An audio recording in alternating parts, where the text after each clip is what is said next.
मौलाना Abdul Kalam Azad stadium में जो Covid centre है उधर हमको दोबारा शुरू करना पड़ा।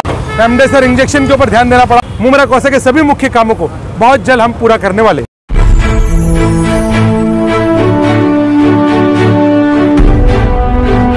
पहले मुख्य रोड के जो डिवाइडर, बचे हुए UTWT के पैच, बचे हुए रास्ते, LT ST पोल, सीवरेज, ड्रेनेजिंग, जिनके काम बचे थे उनको काम पूरा करना था। लेकिन हमारी बदनसीबी थी कि तीसरा लट आने के बाद हमको पूरा ध्यान कोविड पे लगाना पड़ा। मौलाना अब्दुल कलाम आज़ाद स्टेडियम में जो कोविड सेंटर है उधर हमको दोबारा शुरू करना पड़ा। पूरी TMC की ड्यूटी दोबारा लगी। रेमडेसिविर इंजेक्शन के ऊपर ध्यान देना पड़ा। अधिकारी से लेकर लोक प्रतिनिधि सब वहाँ पे लग गए। काम वापस धीमी रफ्तार में हो गया था।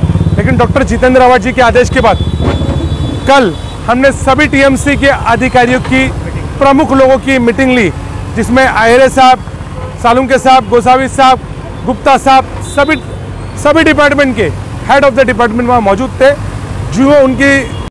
जो उनको दिक्कतें थी, जो बाधाएं थी, कई जगहों पे पार्किंग है, कई जगहों पे काम नहीं हो पा रहे, कई जगह गाड़ी नहीं जा सकती, उन सबको फील्ड पे हम लोग जाके सभी दिक्कतों को दूर करेंगे, ऐसा निर्णय हुआ। और 1 महीने के अंदर मुमरा कौसा के सभी काम की पूरा कर दिया जाएगा, जिसमें वफा अलमास का है संपम, साहब अपना सुमनताई का संपम, सम्राट नगर का संपम, पानी की लाइनें, मुख्य रोड के CC UTWT काम, सीवरेज, ड्रेनेजिंग के काम और ST LT पोल अंडरग्राउंड, ये सभी मुख्य काम को 1 महीने के अंदर इंशाल्लाह हम पूरा कर लेंगे।